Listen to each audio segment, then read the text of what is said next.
Ons gaan vandag twee Franse moordenaars langs mekaar plaas wat eeue uit mekaar geleef het. En op die oog af het hulle absoluut niks in gemeen nie. Glad nie. Die een is 'n middeleeuse oorlogsheld, 'n maarskaal van Frankryk, ondenkbaar ryk, 'n man wat sy aan sy met die heilige Jeanne d'Arc geveg het. Ja, En die ander is 'n bleskop, bebaarde meubelsmuis uit die vroeë 20ste eeu, 'n onopvallende klein mannetjie wat oorlogsweduwee is met koerantadvertensies gelok het. hoe vergelyk jy eers daai twee? Presies. Hoe op aarde vergelyk 'n mens hierdie twee? Dit voel so twee verskillende heelalle. En dis juist die kern van hierdie ontleding. Die bronne wat jy vir ons gestuur het, van hofverslae uit die 15de eeu tot moderne psigologiese analises, dwing ons om, verby die ooglopende te kyk. Goed. Ons gaan nie net praat oor wat hulle gedoen het nie. Ons gaan dieper delf in hoe elkeen van hierdie mans 'n perfekte donker spieël was van die wêreld waarin hy geleef het. So dis 'n gesprek oor twee soorte monsters. Ja, maar dis net so seer 'n gesprek oor twee radikaal verskillende eras en die soort boosheid wat elkeen kon kweek. Goed. Kom ons begin by die middeleeuse figuur, want sy storie is byna ongelooflik. Gilles de Rais. Die bronne skets die prentjie van die uiteindelike insider. Hy is gebore om en by 1405 in een van die magtigste en rykste feodale families in die weste van Frankryk. Ja, nee, absoluut. Hy was 'n maarskaal van Frankryk op 25, 'n held van die beleg van Orléans. Hy was die toonbeeld van die ridderlike ideaal. Ja, en daardie openbare beeld was sy grootste wapen. Niemand wou glo dat 'n man wat Jeanne d'Arc se lewe help red het, tot sulke dinge in staat was nie. Sy status het hom beskerm. Vir jare lank. Maar agter die geslote deure van sy kastele, soos die Fauche, het 'n ander werklikheid afgespeel. En die hoofstukke, wat ons primêre bron hier is hulle is grafies. Wat sê hulle?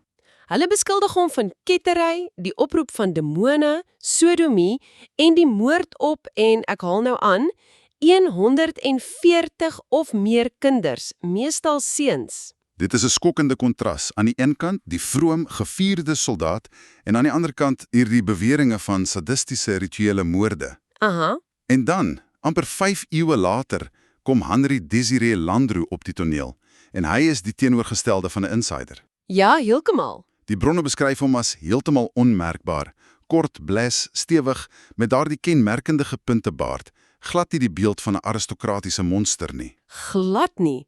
Hy was 'n gesinsman met 'n vrou en 4 kinders. Die toonbeeld van die Franse petit bourgeois. Presies, 'n klein saakman. Alhoewel een wat al tronkstraf uitgedien het vir bedrog. En dit was die sleutel tot sy sukses. Vir sy familie was hy 'n gewone, alhoewel gereeld afwesige pa. Maar in die geheim, En die geheim was hy 'n meester van vermomming. Hy het 'n rit skuilname gebruik, Monsieur d'Art, Lucien Gillet, Georges Fremier, om oorlogsweduwees te verlei. en hy het al sy kry deur hierdie Lonely Hearts advertensies in die koerante, né? Ja, Daardie advertensies is ysingwekkend as jy terugkyk. Iets soos weenaar met 2 kinders, 43 jaar oud, gemaklike inkomste, ernstig en in goeie sosiale posisie, verlang om weduwee te ontmoet met die oog op die huwelik. dit was perfek ingestel op die kwesbaarheid van vroue na die Eerste Wêreldoorlog. Absoluut. En die mees koue bewys van sy dubbele lewe lê in daardie beroemde swart notaboekie wat die polisie gevind het. Sy groot boek. Dis presies wat dit was. Daarin het hy die 283 vroue met wie hy gekorrespondeer het, noukeurig gelys. Naby party se name het hy notas gemaak soos geen geld nie of het waarskynlik bates. Hy skout. Sy openbare beeld was die van 'n respektabele, effens vaderlike figuur, die perfekte front om die vertroue van hierdie vroue te wen. Hy was die grys man in die agtergrond wat niemand 2 keer na sou kyk nie. So, en dit bring ons by die motief, want hier tree die verskille tussen die twee eras regtig na vore. Met Gilles de Rais is dit so, ingewikkeld. Die bronne is duidelik dat hy sy enorme fortuin op 'n skouspelagtige manier verkwis het. O ja? Hy het 'n geweldige leefstyl gehandhaaf met 'n gevolg van honderde ridders en klerke en sy landgoedere een na die ander verkoop. En dit het hom na die okkulte gedryf. Ja, wat in daardie tyd 'n logiese alwel gevaarlike stap was vir iemand wat kitsrykdom gesoek het. Hy het alchemiste en towenaars soos die Italianer François Prelati gehuur in 'n poging om die filosoof se steen te vind. Wat natuurlik misluk het. Presies. En toe dit misluk, het hulle glo probeer om 'n demon genaamd Baron op te roep. En volgens Prelati se later getuienis het hierdie demon offers geëis, die hande, oë en bloed van 'n kind. So op een vlak was die motief gierigheid? Dit was gierigheid, ja, maar gefiltreer deur die middeleeuse wêreldbeskouing van demone en die bonatuurlike. Maar was dit regtig net oor die geld? Die filosoof George Bataille, wat jou bronne aanhaal, het 'n dieper, meer sielkundige teorie gehad. Ja, Bataille het dit 'n monsteragtige Herostratus-kompleks genoem. Dis 'n fascinerende idee. Verduidelik gou. Wel, Herostratus was 'n antieke Griek wat een van die 7 wonders van die wêreld, die tempel van Artemis, afgebrand het, bloot om beroemd te word. OK. Bataille se argument was dat Darius, 'n man wat gewoond was aan die uiterste geweld van die 100-jarige oorlog, 'n diep drang na oortreding ontwikkel het. Hy wou die grense van goed en kwaad oorskry. Om 'n merk op die geskiedenis te laat, al was dit 'n afgryslike een. Presies. In sy eie bekentenis het Darius gesê hy het groter genot daaruit geput om die kinders dood te maak as uit enige ander welis. So dit gaan oor gierigheid, ja, maar ook oor mag, sadisme en 'n teologiese soort rebellie. As ons dan na Landru spring, 5 eeue later, voel sy motief amper, wel banaal in vergelyking. Dit was net oor geld, of hoe? Op die oog af ja, dit was absoluut oor geld. Was daar enigiets anders aan die gang? Ek dink so. Die bronne dui op iets dieper as net hebsoeg. Dit was obsessie met beheer en doeltreffendheid. Onthou, hy was 'n mislukte sakeman wat verskeie kere vir bedrog in die tronk was. So hierdie moorde was sy suksesvolle besigheid. Ja, sy notaboekie was nie net 'n lys van slagoffers nie, dit was sy besigheidsgrootboek, noukeurig gebalanseer. Dis 'n skrikwekkende moderne gedagte. Dis nie net 'n dief wat moord nie. Dis 'n mislukte entrepreneur wat sy vaardighede op 'n afgryslike manier regkry. Absoluut. En die bronne beklemtoon sy hebsug tot in die fynste, gruisamste besonderhede. Soos wat? Hy het retourkaartjies vir homself gekoop na sy villa in Gambys, waar hy die vroue vermoor het, maar slegs enkelkaartjies vir sy slagoffers. Om 'n paar frank te spaar. Ja, sy notaboekie het nie net hul bates aangeteken nie, maar ook sy eie klein uitgawes, soos bus- en metrokaartjies. Dit was nie die teatrale, buitensporige geweld van Darius nie. Nee, dis koud. Dis koue, berekende, amper industriële moord. Die ondersoekers het uiteindelik 4,176 kilogram verkoelde menslike beenfragmente in die as onder 'n skuur en in sy kombuis oondgevind. Dit was 'n stelselmatige proses van likwidasie, van mense sowel as hul bates. Dit is verstommend hoe verskillend hul metodes was. Maar wat my nog meer tref in die bronne is hoe daardie selfde 500 jaar gaping die hele idee van geregtigheid verander het. Ja. In Darius se geval was sy ondergang amper net so teatraal soos sy misdade. Dit was nie eers die moorde wat hom ingehaal het nie, was dit? Nee, glad nie. Gerugte het al jare die ronde gedoen, maar kyk, niemand het dit gewaag om teen so 'n magtige man op te tree nie. So wat het gebeur? Sy ondergang het gekom deur 'n daad van pure feodale arrogansie. In Mei 1440 het hy 'n geestelike in 'n kerk aangeval oor 'n eiendomsdispuut. 'n Direkte belediging vir die kerk. En nog belangriker vir die hertog van Brittanje. Dit was die oortreding wat die deur oopgemaak het vir die owerhede om op te tree. Die moorde het amper 'n sekondêre klag geword. En sy verhoor was nie 'n moderne strafregtelike saak nie. Dit was 'n onkwisitoриese proses. Moderne historiese soos die bronne aandui, debatteer steeds of sy uiteindelike bekentenis onder dwang verkry is. Ja, en na die vraag is geldig. Was dit 'n polities gemotiveerde verhoor om sy laaste landgoedere te kry? Dis moontlik. Wat duidelik is dat die aanklagte tipiese middeleeuse drietal was. Middeleeuse kenners soos Jacques Chiffelot wys daarop. Eerstens, rebellie teen die gevestigde orde. die hertog. Goed. Meerens, 'n pak met die duiwel. En derdens, onnatuurlike verhoudings, so sodomie. In daardie tyd kon jy nie geregtigheid apart van die kerk of die plaaslike hertog sien nie. Dit was alles deel van dieselfde magstruktuur. Presies. Sy verhoor het nie net sy dade beoordeel nie, dit het sy hele wese, sy siel op die proef gestel. En dan spring ons vorentoe na die vang van Landru, en dis 'n heeltemal ander wêreld. Dag en nag. Geen hertog of biskop hier nie, hy is gevang danksy die ongelooflike volharding van gewone mense. Ja, spesifiek die families van sy slagoffers. Marie Lacoste, die suster van een slagoffer, Celestine Bousson, het onverpoest na haar suster gesoek. Sy het 'n brief gevind wat haar na die burgemeester van Gambais gelei het. En daar het sy ontdek, sy's nie alleen nie. Nee. Sy het ontdek dat 'n ander vrou se familie ook na 'n vermiste geliefde soek. Hulle het kragte saamgesnoer, maar die deurbraak het heeltemal toevallig gekom. Hoe so? Een van Lacoste se vriendinne het Landru op straat in Parys gesien en hom herken uit 'n beskrywing. Dit was voedselvlak speurwerk, gedryf deur die liefde en angs van 'n familie, nie die wil van 'n hertog nie. En sy verhoor was 'n media-sirkus, iets wat in Dryse se tyd ondenkbaar was.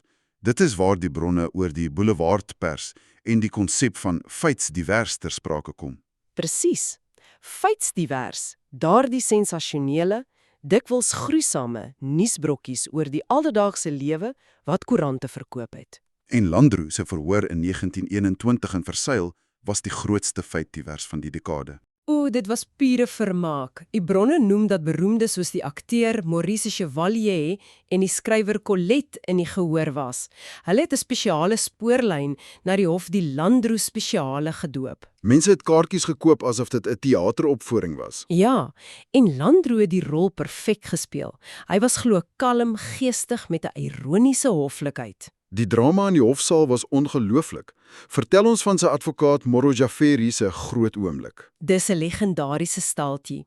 Kyk, Landru se hele verdediging het gerus op die feit dat daar geen lyke was nie. Reg. So sy advokaat, die briljante Vincent Moro Jafferi, het opgestaan en aangekondig dat die vermiste vroue, die vermeende slagoffers, lewendig deur die hofsaal deure gaan stap. En almal het omgedraai. Die hele hofsaal, insluitend die jury en die pers, het omgedraai en na die deure gestaar.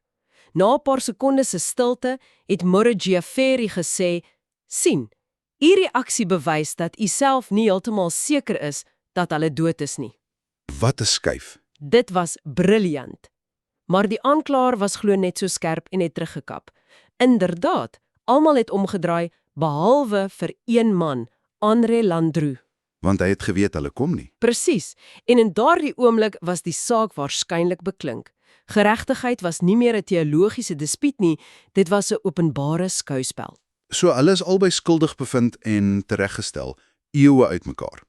De Rys deur ophanging en verbranding in 1440, Landru deur die guillotine in 1922. Ja, Maar wat na die dood van hulle geword het, hul nalatenskap, is miskien die mees veelzeggende deel. Jules de Rys se storie het in die mis van folklore verdwyn. Ja, sy verhaal het verweef geraak met die sprokie van Bloubaard, die fiktiewe edelman wat sy vroue vermoor het. al is die besonderhede heeltemal anders. De Rys het kinders vermoor, nie vroue nie. Nee, presies. En hy word dikwels anakronisties as een van die eerste reeks moordenaars beskryf. 'n Term en 'n sielkundige konsep wat in die 15de eeu heeltemal onbekend was. En die debat duur voort. Ja, was hy 'n tydelike psigopaat soos die historikus Matthij Kazako glo? Of soos Jacques Chiffoulau waarsku, maak ons 'n fout deur moderne sielkunde op 'n middeleeuse gees af te dwing. Met ander woorde, was hy 'n tydlose monster of 'n monster wat net in sy spesifieke brutale tyd kon bestaan? Presies. En Landru, hy het nie folklore geword nie, hy het popkultuur geword. Amper onmoontlik. Hy was die direkte inspirasie vir Charlie Chaplin se donker komedie Monsieur Verdoux in 1947. Ja, waar Chaplin 'n charmante man speel wat ryk vroue vir hul geld vermoor. Sy bynaam, die Bloubaard van Gambais, het vasgesteek en die ou middeleeuse mite op 'n nuwe, moderne bourgeois figuur geplaas. Daar was daai beroemde spotprent ook. O ja, dit het hom geteken waar hy vir sy prokureur sê, 'n vrou se plek is in die foyer, 'n skerp Franse woordspelling. Foyer beteken huis of haard, maar dit kan ook oond of vuurkas beteken. Skrikwekkend. Die bronne noem selfs dat hy moontlik die Britse acid bath murderer John Hay in die 1940s geïnspireer het. Landru het die archetype geword van die moderne, berekende swindelaar-moordenaar, die monster wat langs jou op die trein kan sit. So, as ons alles nou bymekaar trek, het ons twee baie duidelike portrette. Gilles de Rais, 'n feodale monster. Sy misdade was 'n oortreding teen God en die sosiale orde. Sy geweld was buitensporig, teatraal, gewortel in 'n wêreld van demone en aristokratiese voorreg. Hy het gemoor vir mag en 'n soort verdraaide transcendente ervaring. En dan het ons Henri Désiré Landru, die moderne bourgeois monster. Ja, sy misdade het gegaan oor koue ekonomiese berekening. Sy geweld was privaat, doeltreffend en amper bureaukraties, aangeteken in 'n notaboek. Sy storie is versterk en uiteindelik blootgelê deur 'n nuwe era van massamedia. Hy was die produk van 'n kapitalistiese, geïndustrialiseerde wêreld waar wins die uiteindelike motief was. En dit laat jou met een laaste, nogal ongemaklike gedagte. Hierdie bronne het ons twee mans gewys wat as monsters bestempel is, maar dan lê die diepe insig nie in hoe abnormaal hulle was nie. Ek dink dit is presies die punt. Openbaar hul stories werklik meer oor hul eie individuele waansin of dien hulle as donker spieëls wat die diepste angs, waardes en strukture van hul eie tydperke reflekteer. Die era van geloof en feudalisme. Waar die grootste sonde rebellie teen God se orde was, teenoor die era van industrie en massamedia, waar die grootste sonde dalk was om 'n finansiële mislukking te wees. En dit laat 'n mens wonder, Ja, wat sê die monsters wat ons onthou, uiteindelik oor onsself?